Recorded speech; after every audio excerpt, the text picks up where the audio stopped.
actually like that. I think so as well.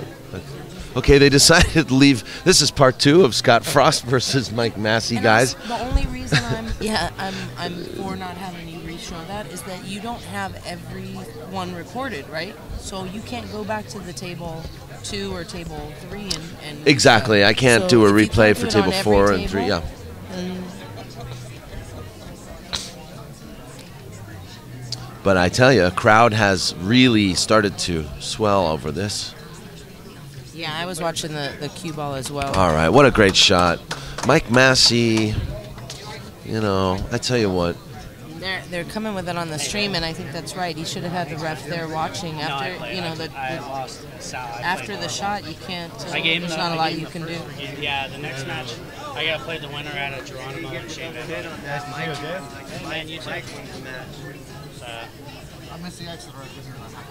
So the score will now be 5-4, and Scott Frost is on the hill. Scott's on the hill. We got Massey breaking. Meanwhile, 4-0 or 3-0 here still? 3-0. 3-0, Johnny Kang. Somehow that match slowed down a little. So what happened was, I think Johnny broke 2 racks in a row. Like accidentally? Yeah, like accidentally. And so, because we watched him break on game 2, Uh-huh. and then he broke again on game 3. Okay.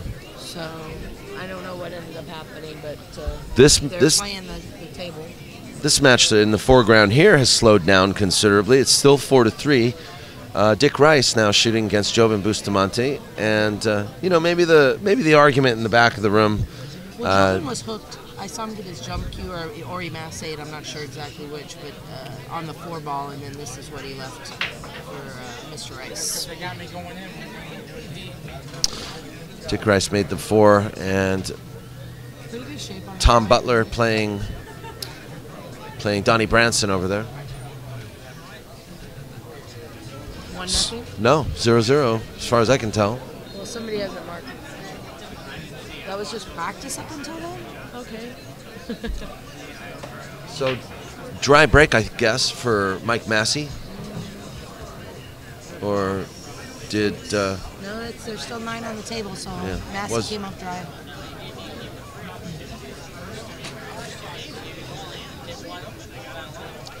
What was Mike contesting? Was he contesting a double hit? Mm-hmm. He thought when he came across it that he hit the gate twice. Yeah. Okay.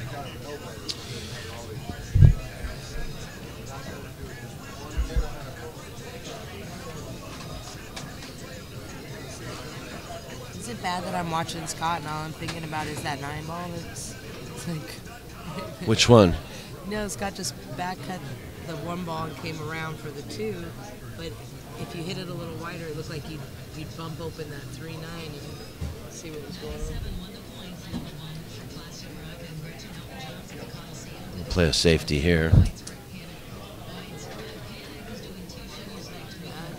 That's a good shot. He was trying to get him up on that ball. He knows how good a jumper Mike is, and he's got a lot of room behind there. I don't think he jumped this ball though. I think he 1-rail kick at it. Bottom rail. I like the bottom rail. I don't like jumping. It's just so close. Yeah. I mean, you know what? Let's face it. Mike Massey, yes, one of the best jumpers and artistic billiard players in the world. But that doesn't mean he's just going to break out his jump cue all the time. Sure. So. Well, and you're going to have to hit it super hard to jump it, and the 2 balls close to the rail. Yeah. Things could happen. So I think he's opting to tie up the balls. It looks like that's what he's looking That's for a smart shot. That's a smart shot. Maybe the 9-7. But now he's going back. Well, he's looking. I don't know. He keeps going back and forth, so we'll see what he's doing. Excuse me. I'm sorry. Can I have this work area? A little later.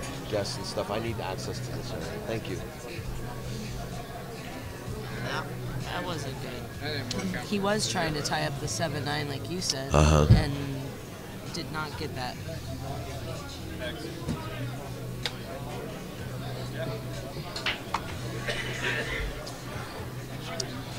So Scott will come to the table, ball in hand. And he's on the hill, so we'll see what happens. Yeah, and it's a total totally open rack now. That's what's hard about, playing that shot where you try to tie the ball up. It can really backfire on you. I didn't see doing the tie up you saw. I saw pushing the 3 up to the 2. Well, but then... That's so close. But you're going to foul anyway. What's the...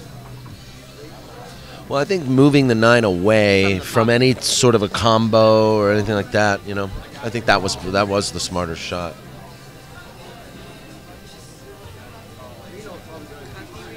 Yes. You need anything?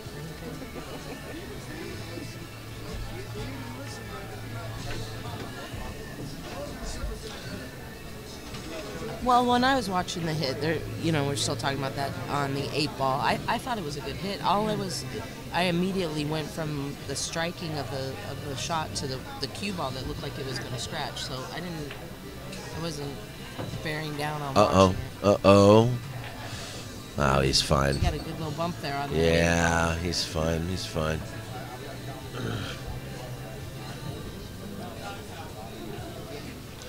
Well, 4-4 for Dick Rice and Jovan Bustamante. Oh my gosh. And they each had about 3 or 4 turns at that one game right there. Kind of reminds me of the safety battle I saw yesterday between Shane Harvey and Oscar Dominguez on a Hill match. Did you watch that? I didn't. Yeah. Took quite a while. Oh, that wasn't the match before Shane. That was the match before Shane. Shane. No, Shane and Oscar. Oscar defeated Shane Harvey and then went to play Shane Van Boening and lost 6-0. But to get to Shane Van Boening, he had a Hill match with Shane Harvey. Oh, really? Yeah. Oh, I missed that one. I saw the one before where he played Don McClelland and won 6-0 against Oscar. Won 6-0 against McClelland. Scott Frost is all right here. He spin this in. You know what I'm noticing though is he's still got that 9-foot table stroke, doesn't he? That's kind of the excitement of playing on these tables. Oh yeah. Is that these guys that are used to playing on the 9-foot tables, you get to see a little of the frustration and them working through it. And I enjoy seeing how they get it. That's going to be, he conceded. Mike Massey goes and shakes the hand of Scott the Freezer Frost, and it is good news for Scott, bad news for Mike. He'll go to the 1-loss side, but not out. Yep. And hold the phone, everybody. Make sure you share and let everybody know right now. We got Shane Van Boening versus Edgy Geronimo. Right here on the main feature table. Race to 6. We will. Yeah, oh, you heard it. Yeah. Sorry, Mike. All right, so very quickly before this match starts between Shane and Edgy Geronimo, we're going to toggle over to the other matches.